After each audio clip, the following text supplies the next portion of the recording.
Istana tengah mengatur pertemuan Presiden Prabowo dan Ketua Umum PDI Perjuangan Megawati Soekarnoputri. Rencana ini menguat setelah Megawati bilang ada presiden yang kangen nasi gorengnya saat berpidato di Trisakti Tourism Award. Itu nggak bohong loh. Ya gimana aja dong, masa aku udah presiden kelima, udah gitu ketua umum partai, terus suruh masakin, masak-masak, terus kasih kamu, ya enggak lah. Masa masakin buat kalian. Yang masih nanyain telurs tuh tahu nggak sopo? Rahasia ya. Siapa?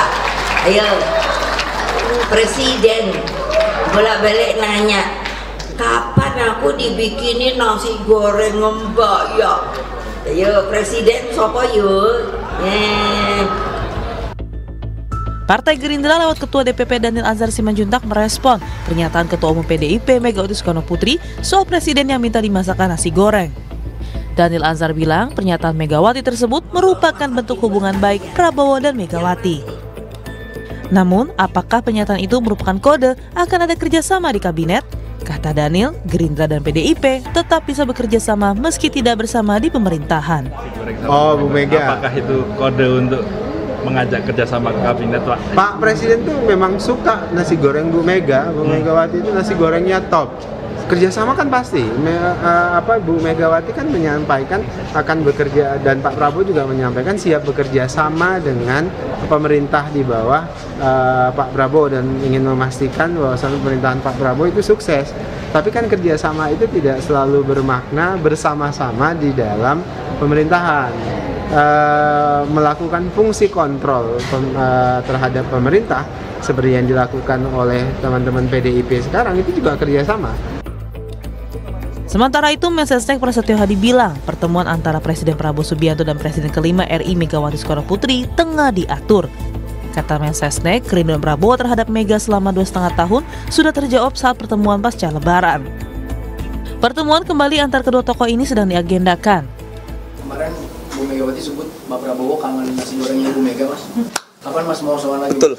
Kapan Mas? Kan kangennya sudah 2,5 tahun, tapi kemarin kan sudah, alhamdulillah sudah ketemu beliau berdua. Kapan lagi Mas bertemu? Buat Belum. makan nasi goreng lagi? Sedang diatur, tenang aja. Nasi goreng tampaknya menjadi sajian khusus dalam hubungan politik antara Prabowo Subianto dengan Megawati Soekarnoputri. Pertemuan terbuka Prabowo Megawati di hadapan publik yang diwarnai politik nasi goreng terakhir kali terlihat pada Juli 2019 lalu, pasca Prabowo kalah Pilpres dari pasangan Jokowi Ma'ruf Amin. Presiden Prabowo Subianto sempat bertemu Megawati Soekarnoputri dalam pertemuan tertutup di kediaman Megawati pada 7 April lalu.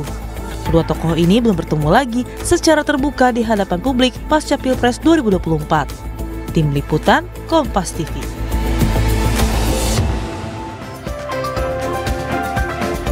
Lagi-lagi ada Megawati, Prabowo, dan nasi goreng. Tampaknya nasi goreng punya arti khusus dalam hubungan politik antara Ketua Umum PDIP Megawati Soekarnoputri dan Presiden Prabowo Subianto. Istana bilang pertemuan keduanya sudah diagendakan. Lalu kapan dan seberapa besar pengaruhnya bagi peta politik nasional jika keduanya bertemu secara terbuka di hadapan publik? Kita akan bahas bersama dengan sejumlah narasumber melalui sambungan daring.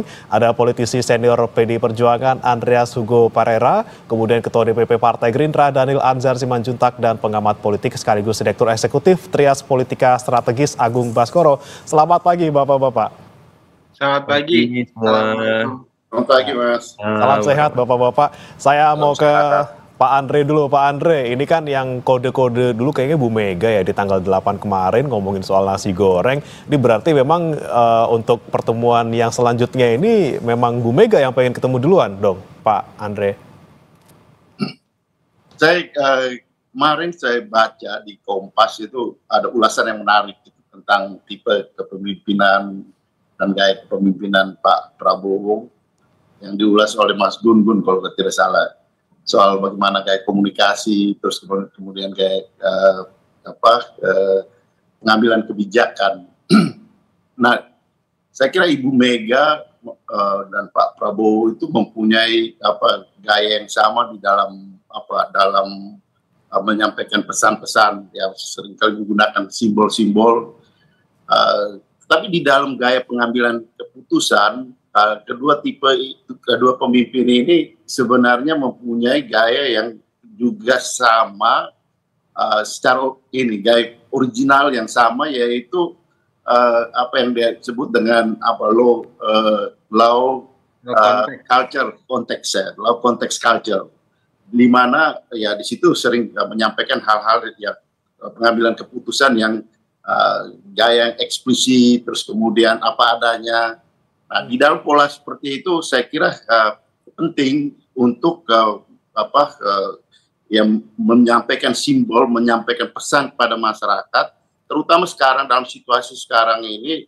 Saya kira lebih tergantung pada Pak Prabowo bagaimana memilah kawan di dalam proses pengambilan keputusan-keputusan yang penting. Dan di situ saya kira Pak Prabowo membutuhkan ya tentu kawan-kawan yang bisa dipercaya, bisa pegang omongannya, dan kemudian ya bisa mengambil, dengan demikian bisa membuat keputusan-keputusan yang penting di dalam situasi bangsa kita ini gitu. Ya. Disinilah saya kira pentingnya komunikasi itu, pentingnya pembicaraan yang terjadi antara ya Ibu Mega dan Pak Prabowo. Ya, tapi Pak Andre, apa sudah ada tanggalnya nih Pak dari Bu Mega yang menentukan? Soal itu saya kira kita tentu ya melihat bagaimana momentum waktu yang tepat untuk kedua pemimpin, tapi sinyal-sinyal seperti itu saya kira penting untuk kemudian juga ketika pembicaraan yang benar-benar itu tadi low context culture itu gitu, di mana hal-hal yang dibicarakan itu apa adanya. Kalau dalam bahasa lebih bahasa Indonesia terjemahan bebasnya lebih apa adanya gitu. Ya. Kita tidak bicara banyak basa-basi, tapi kita bicara apa adanya tentang bagaimana apa yang harus kita lakukan secara bersama. Saya kira itu yang penting. Tapi kalau kita kira-kira nih Pak Andre, apakah nanti memang nunggu sebelum Kongres, jadi ketemu Pak Prabowo dulu baru Kongres, atau seperti apa nih Pak Andre? Bisa dua-duanya. Oke, bisa antara setelah atau sebelum ya, Pak Andre ya. Tapi yang penting itu adalah substansinya, gitu. Substansi dan apa yang dibicarakan. Dan dua pemimpin ini mempunyai tipe yang tidak banyak basa-basi gitu di dalam berbicara ketika mereka bertemu, dan kemudian ketika mereka membuat kebijakan. Ya saya kira di dalam proses ini saya kenal Pak Prabowo dari dulu tuh gaya apa adanya, gaya straight to the point gitu. Yang oleh Mas Gun-Gun kalau tidak salah kemarin di Kompas itu diulas sebagai low context culture, dan itu saya pikir penting untuk situasi Indonesia kita saat ini. Dan dengan dalam pola seperti itu, partner yang tepat menurut saya partner yang tepat itu bicara Ibu Mega. Baik. Saya ke Bang Daniel. Gimana untuk dari Pak Prabowo sendiri, apa memang sudah ada omongan di kapan kira-kira sudah menentukan tanggal seperti itu, Bang Daniel? Pada prinsipnya Pak Prabowo memang sejak awal kan ingin terus membangun komunikasi kebangsaan, komunikasi secara personal dengan Ibu Megawati. Pun demikian dengan tokoh-tokoh yang lain yang bagi Pak Prabowo perlu didengarkan dan dimintai nasihat. Itu poin pertamanya, Mas. Kemudian kedua, menariknya adalah memang Pak Prabowo suka cerita bahwasannya beliau suka nasi goreng Ibu Megawati. Nasi goreng Ibu Megawati itu enak. Malah sekarang saya berpikir, Bang Andreas, pernah nggak makan nasi goreng Bu Megawati? Malah justru saya pengen sekali sekarang juga ikut menikmati nasi goreng Bu Megawati. Tapi terlepas dari itu, Mas, ada filosofi yang menarik dari politik atau silaturahim nasi goreng ini. Nasi goreng ini adalah makanan populer di Indonesia, bahkan seringkali disebut kuliner rakyat. Ada dua hal yang saya tangkap dari politik nasi goreng. Pertama adalah ini simbol kebersamaan. Kenapa? Karena memang ini makanan populer bagi rakyat Indonesia. Dia simbol kebersamaan. Dia dinikmati enaknya itu pas hangat. Setelah dimasak hangat begitu, kemudian dimakan bersama-sama untuk membangun persatuan. Itu simbolisasinya adalah persatuan. Nah, kemudian nasi goreng itu adaptasi kultural. Ya. Dia asalnya dari Tiongkok, kemudian diadaptasi oleh kuliner Indonesia, bahkan sekarang modelnya macam-macam. Nah, saya mau katakan apa? Politik nasi goreng ini adalah politik persatuan, politik yang dimana adaptasi terhadap perubahan-perubahan kebangsaan itu harus terus dilakukan untuk bersama-sama menuju Indonesia yang lebih maju. Ya. Itu agaknya pesan yang ingin disampaikan oleh Ibu Megawati, dan Pak Prabowo menyambut dengan baik karena memang persatuan, kemudian adaptasi terhadap perubahan-perubahan untuk kemajuan itu yang dihendaki oleh Pak Prabowo dan dihendaki oleh seluruh rakyat Indonesia. Oke, Begitu. baik. Ini ngomongin soal simbol nasi goreng ya. Tadi kata Pak Andre membaca di Harian Kompas, di ulasan Kompas, ada soal low culture context. Kemudian saya mau ke Mas Agung. Mas Agung, Anda melihat simbol nasi goreng ini yang memang selalu identik dengan Pak Prabowo dan juga Bu Mega, ini seperti apa? Inikah memang satu-satunya simbol yang bisa digunakan untuk menyatukan dua tokoh ini atau seperti apa?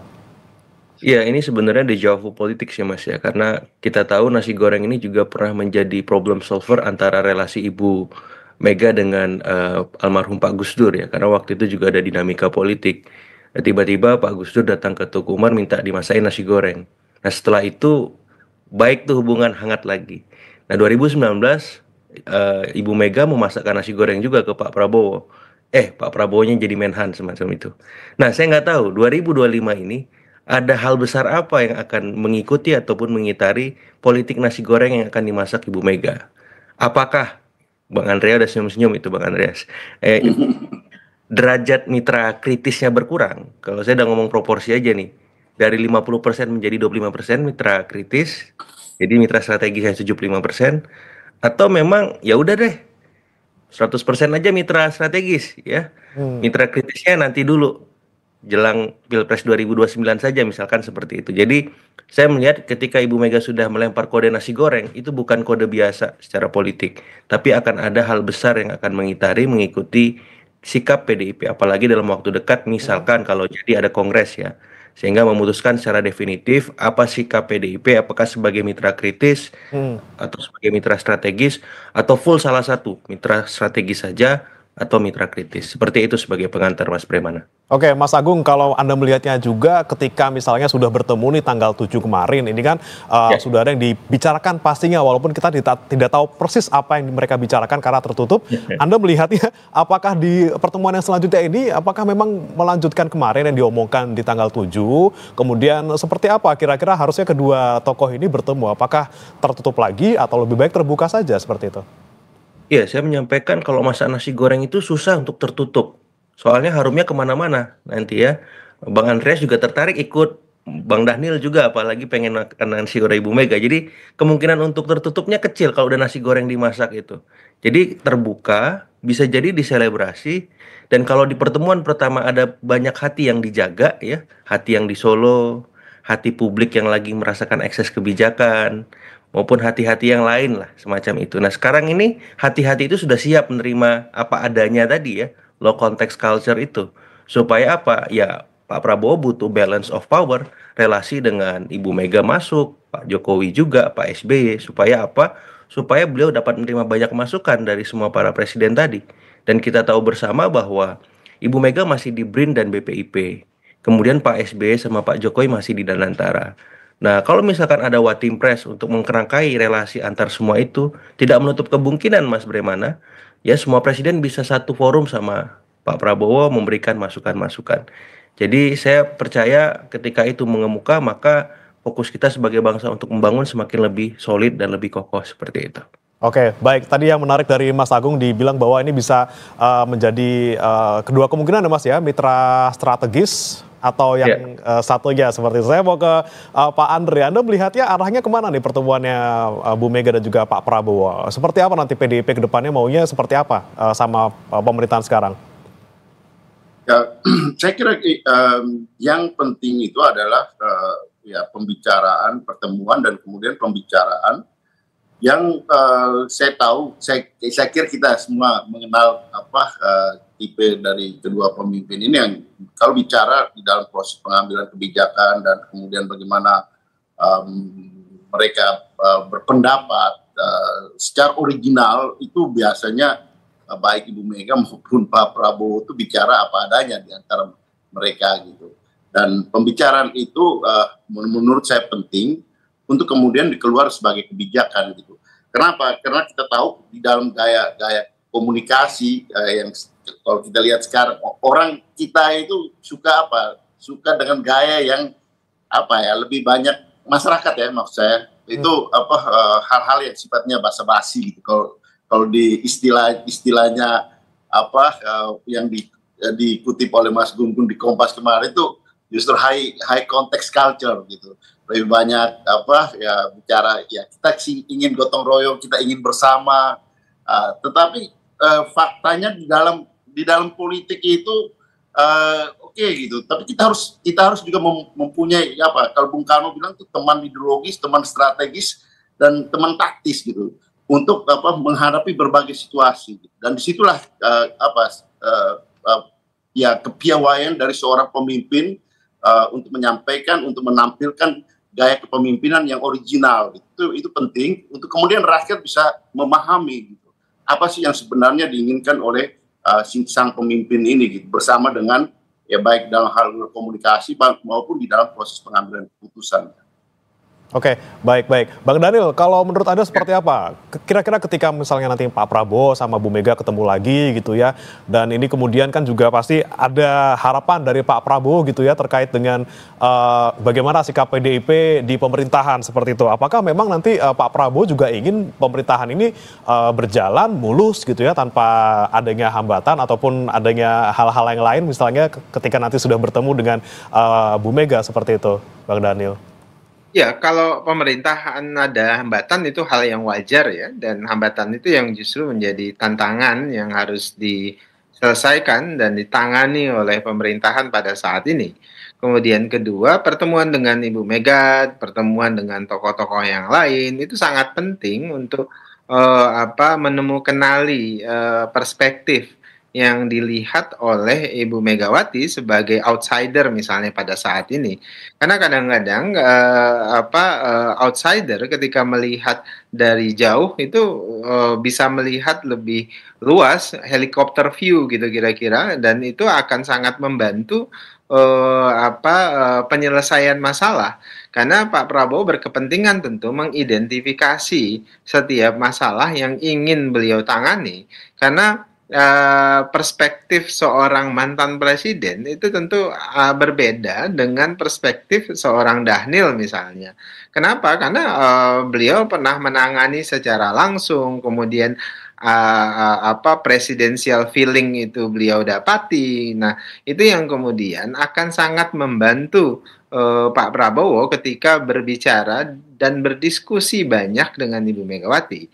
Kemudian ketiga, kalau terkait dengan posisi posisi PDIP atau dalam hal ini Ibu Megawati bekerja sama dengan pemerintahan, toh selama ini memang secara langsung sebagai mitra strategis juga dilaksanakan Ibu Megawati. Tadi disebutkan oleh Mas Agung bahwasannya Ibu Megawati sampai dengan detik ini masih menjabat di BPIP, juga di BRIN, artinya kontribusi secara parsial Ibu Megawati di dalam konteks penelitian, riset, kemudian penanaman ideologi Pancasila itu sedang dan terus beliau lakukan di dalam pemerintahan. Ya. Nah, di sisi lain Pak Prabowo juga menghormati tugas-tugas sebagai mitra kritis, dan kita membutuhkan itu sebagai sebagai langkah introspeksi. Pak Prabowo selalu mengatakan setiap kritik dari siapapun termasuk dari teman-teman PDIP itu harus menjadi self correction, jangan kemudian denial dan sebagainya. Itu yang selalu diulangi Pak Prabowo dalam setiap rapat kabinet yang saya hadiri. Baik. Kalau Mas Agung melihatnya seperti apa, Mas Agung? Kira-kira paling besar kemungkinannya kemana nih? Mitra strategis atau mitra kritis? Atau malah justru nanti berkoalisi seperti itu? Kalau melihat kondisi yang kemarin-kemarin ini. Ya, kalau dari senyum Bang Andreas nih mitra strategisnya agak kuat ya. Jadi porsinya sudah lebih dari 50%. Yang terakhir kemarin di Undang-Undang TNI itu ya. Dimulai oleh Pak Utut, Ketua Panja, diketok oleh Mbak Puan ya, Ketua DPR. kurang strategis apa itu Mas Bremana ya, sangat strategis.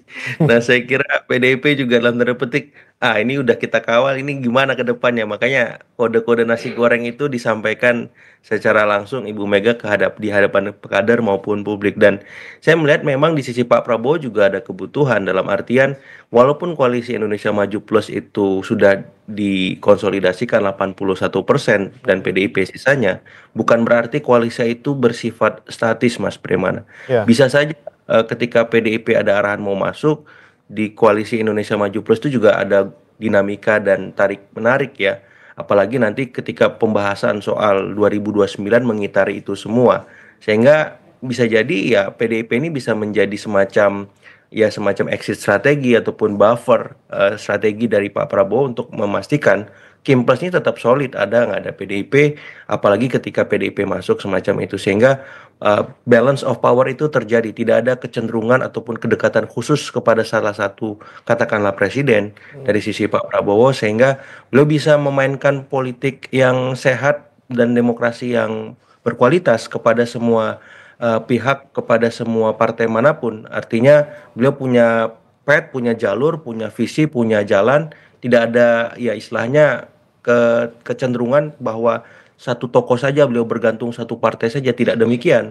Dengan hadirnya PDIP itu bisa membuat semuanya menjadi rasional, realistis dan objektif melakukan relasi dengan Gerindra maupun dengan Presiden Prabowo seperti itu.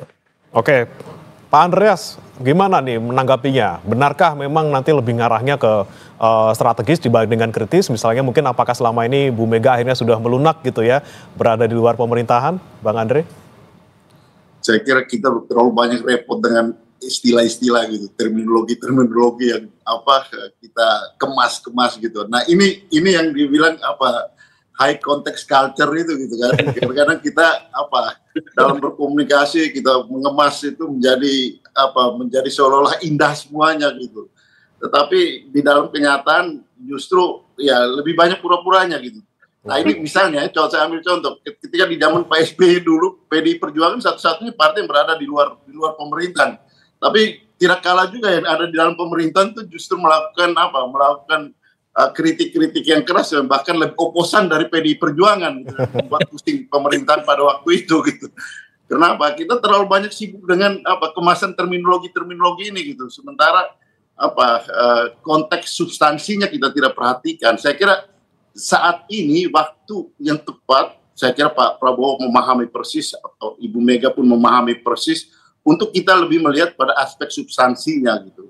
Saya katakan tadi misalnya di dalam berkomunikasi untuk menyenangkan publik, kita ya menggunakan istilah-istilah yang high context culture tadi, tapi di dalam pengambilan kebijakan saya kira lebih tepat waktunya untuk low context culture, apa adanya. Kita melihat proses problem-problem apa yang kita hadapi, dan itu saya kira dalam hal ini baik antara Ibu Mega maupun Pak Prabowo ketika mereka berbicara, saya yakin bahwa itu akan dibicarakan secara terbuka apa adanya, dan seperti apa yang tadi Mas Daniel sampaikan gitu. Mungkin di dalam konteks ini Ibu Mega melihat dari helikopter view-nya gitu, untuk menyampaikan apa adanya kepada Pak Prabowo, dan saya kira itu penting bagi Pak Prabowo yang sedang mengendalikan helikopter itu gitu, untuk kemudian kita jangan sampai ya mengarah ke gunung yang dibuat oleh diciptakan oleh orang yang berada di dalam helikopter itu sendiri gitu. Jadi ini situasi-situasi yang kita perlu pilah betul untuk melihat sebagai orang yang tidak langsung berada di dalam. Ya buat saya, buat kami, saya kira itu penting untuk disampaikan kepada Pak Prabowo. Ya, Anda setuju, Bang Daniel, pernyataannya tadi takut siapa ada yang jadi pura-pura di dalam ataupun seperti apa nih kalau Anda melihatnya, dan kira-kira nanti memang apakah pertemuannya tadi terbuka atau tidak seperti itu enaknya? Kalau kata Pak Andre kayaknya lebih enaknya terbuka gitu ya, kalau dari Bu Meganya bilang seperti itu. Ya, dalam politik pasti ada yang pura-pura begitu, pura-pura mendukung, pura-pura tidak mendukung, kan selalu ada yang begitu. Ada panggung depan, ada panggung belakang, begitu. Itu kan selalu terjadi dalam politik. Tinggal sensitivitas kita melihat mana panggung depan dan panggung belakang itu dibutuhkan, baik sensitivitas para pemimpin politik termasuk sensitivitas dari rakyat. Itu penting sekali karena ketika rakyat paham ini adalah panggung depan misalnya, mereka akan berusaha mencari fakta panggung belakang, dan itu yang menjadi upaya koreksi yang bisa dilakukan oleh rakyat termasuk para pengamat. Pengamat kan pasti membutuhkan panggung belakang karena tidak bisa kemudian mengambilkan kesimpulan dari omongan saya pada hari ini panggung depan begitu, omongan Bang Andreas di panggung depan ini, mereka dan termasuk media kan selalu berusaha mencari background dari setiap statement. Tadi saya sebutkan kenapa kemudian statement Bu Megawati penuh makna, filosofi, politik nasi goreng, dan itulah kemudian kenapa saya sering sebutkan politik itu ruang dialektika, ruang para pemikir. Hanya orang-orang yang berpikir yang bisa memaknai politik itu sebagai tempat pengabdian, karena kalau dialektika politik itu tidak melibatkan pikiran, maka agak kesulitan untuk bisa menerjemahkan kebijakan-kebijakan publik yang langsung kepada rakyat. Sebab itulah seni dalam komunikasi politik, seni dalam dialektika yang juga sedang dilakukan oleh Ibu Megawati terkait dengan istilah politik nasi goreng itu adalah seni yang tinggi menurut saya, dan filosofinya tinggi, dan itu juga menunjukkan keberpihakan terhadap rakyat, bagaimana kemudian kepentingan rakyat itu harus menjadi pembicaraan yang paling populer. Nasi goreng itu kan hal yang paling populer di tengah rakyat kita. Oleh sebab itulah Ibu Megawati menggunakan simbol itu, selain memang Pak Prabowo dan Bu Megawati suka nasi goreng ya. Tapi itu menjadi simbol bahwasannya pembicaraan antara kedua pemimpin ini itu harus bicara tentang rakyat, bicara tentang kebutuhan-kebutuhan utama rakyat. Itulah dan kita semuanya tahu nasi goreng itu sangat disukai oleh kebanyakan, bahkan seluruh rakyat Indonesia. Insya Allah yang dibicarakan oleh Ibu Megawati dan Pak Prabowo itu adalah kepentingan rakyat kebanyakan. Ini kedepannya kita melihat ada potensi antara PDIP dan juga pemerintah ini semakin erat hubungannya. Kemudian bagaimana nanti fungsi check and balances di pemerintahan, kita akan bahas lengkapnya saudara di Sapa Indonesia Pagi pada pagi hari ini usai jeda berikut ini.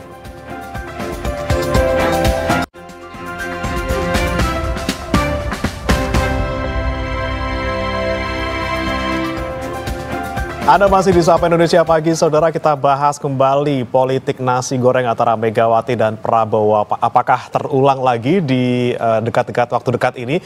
Saya akan tanyakan lagi ke Mas Agung Baskoro. Mas Agung, tadi menyambung pertanyaan saya sebelum jeda tadi terkait dengan kalau misalnya terjadi pertemuan antara Megawati dan juga Prabowo sekarang nanti mungkin dalam waktu dekat gitu ya, kemudian dilakukan secara terbuka, dan mungkin ini kan membuat hubungan PDIP dengan pemerintah semakin erat. Nah, kemudian bagaimana nanti memastikan check and balances tetap terjaga? Walaupun tadi seperti kata Pak Andre juga bahwa kritik juga bisa datang dari dalam seperti itu.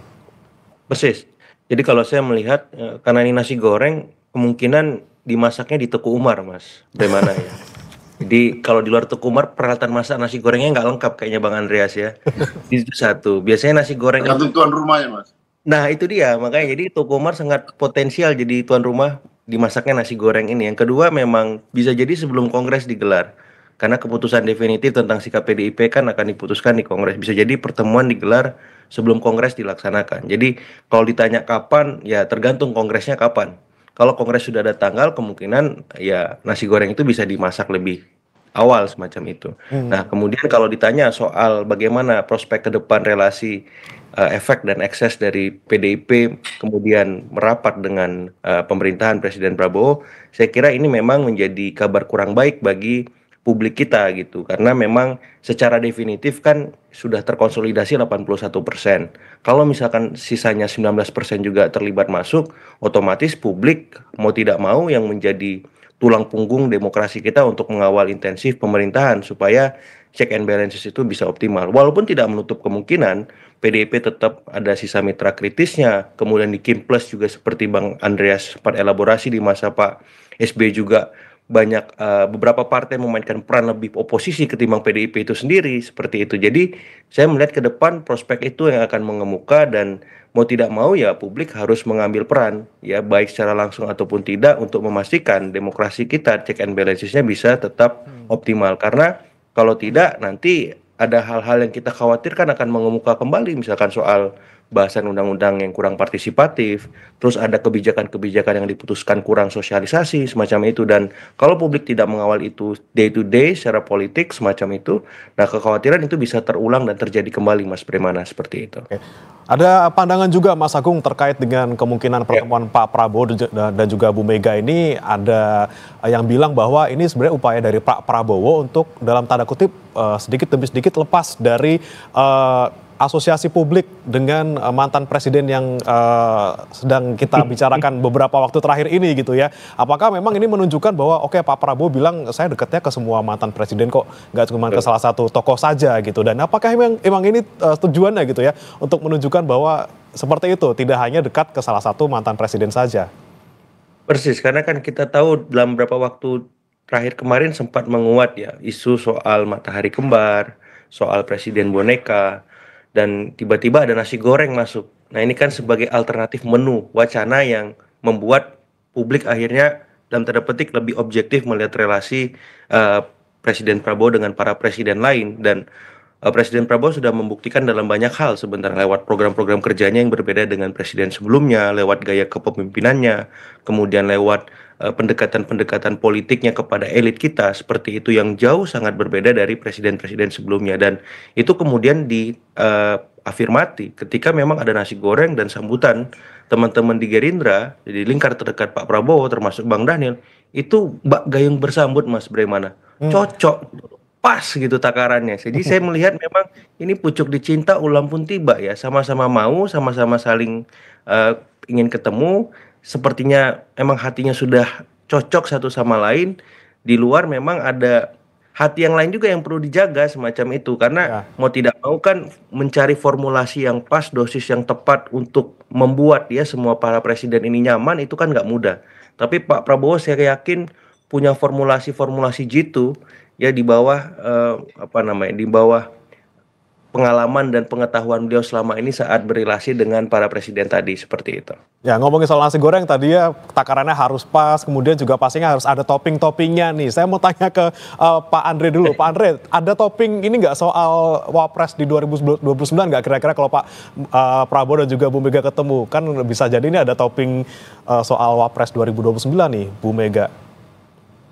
Saya nggak tahu persis kalau itu, saya nggak tahu, dan masih cukup jauh gitu. Artinya peta politik dan dinamika politik di kita ini kan bisa cepat sekali berubah gitu. Jadi terlalu prematur kalau terlalu pagi kita membicarakan soal itu. Meskipun orang bisa merekarkan, dan itu ya mungkin menarik buat masyarakat, tapi menurut saya ya belum waktunya gitu. Menurut saya untuk membicarakan itu, karena banyak hal ya tantangan-tantangan yang kita hadapi saat ini yang harus diatasi, terutama oleh Pak Presiden tentunya, Pak Prabowo.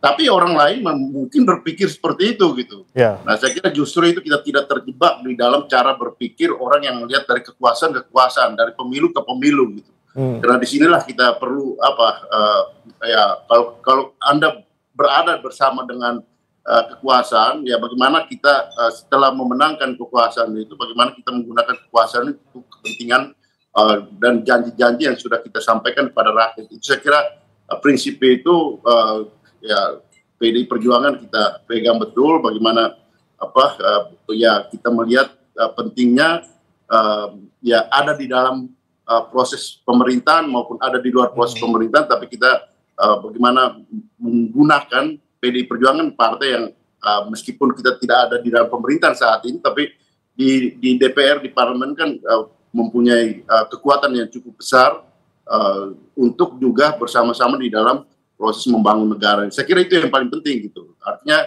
tidak hanya kita melihat dari kekuasaan dari waktu ke waktu, habis pemilu kita berpikir untuk pemilu berikut. Meskipun kita tahu bahwa ada orang yang berpikir seperti itu gitu. Oke, oke.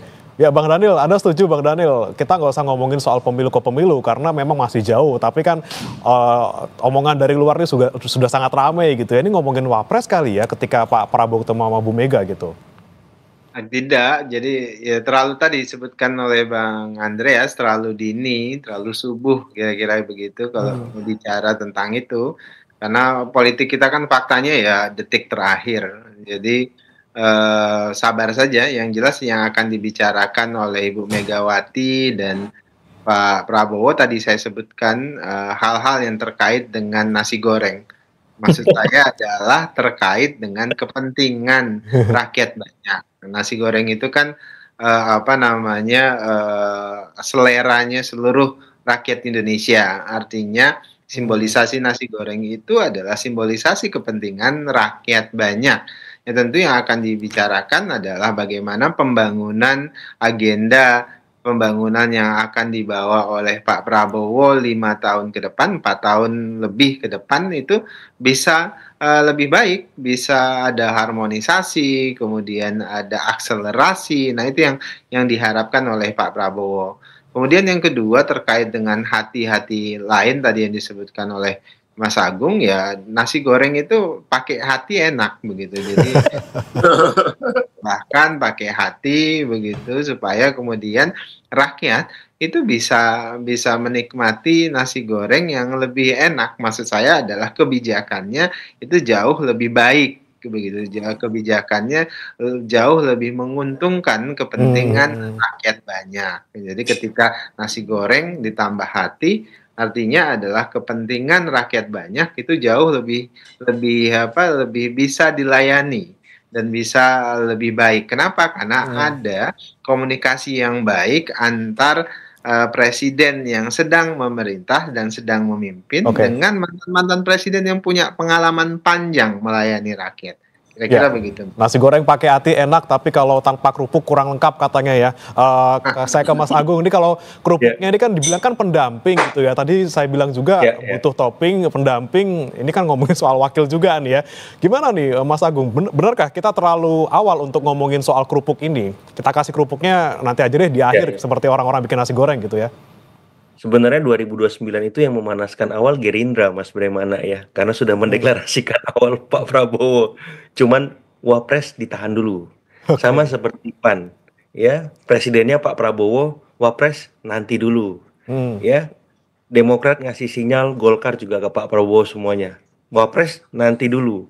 Nah, saya nggak tahu nih PDIP, presidennya Pak Prabowo, Wapres kita kan nggak ngerti. Jadi sebenarnya udah panas nih mesin. Ya, jadi kalau misalkan tadi Bang Andre, Bang Daniel malu-malu, nah saya nggak boleh malu-malu, harus low context culture ini ngomongnya apa adanya ya kan. Karena ini bisa jadi toping yang dibahas juga, walaupun bisa jadi bahasanya tadi ya, misalkan ada soal, ini kalau PDIP sebagai mitra strategis, boleh nggak nambah lagi kadernya misalkan kan kader tidak langsung ada Ibu Sri Mulyani, Pak Budi Gunawan, atau Pak Basuki misalkan. Tambah lagi boleh nggak Pak Prabowo misalnya nih, saya coba berdialog imajiner di tengah-tengah antara Pak Prabowo dengan Ibu Mega ya, itu boleh nggak nambah lagi kader yang tidak langsungnya. Tapi kalau misalkan ada kader utama yang lebih bagus, kenapa nggak menggantikan dalam tanda petik menteri-menteri di kabinet sekarang yang kurang maksimal misalkan. Satu, yang kedua mungkin Bu Mega juga nanya, Pak Hasso ini gimana kabarnya Pak Prabowo nanti. Nah bisa juga kan seperti itu.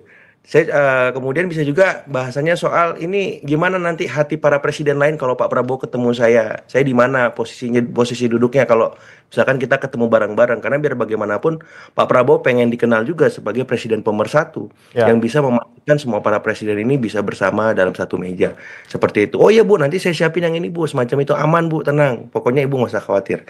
Kira-kira saya kira bahan-bahan toppingnya begitu, tapi 2029 masuk tapi mungkin belum yang utama Mas Breman.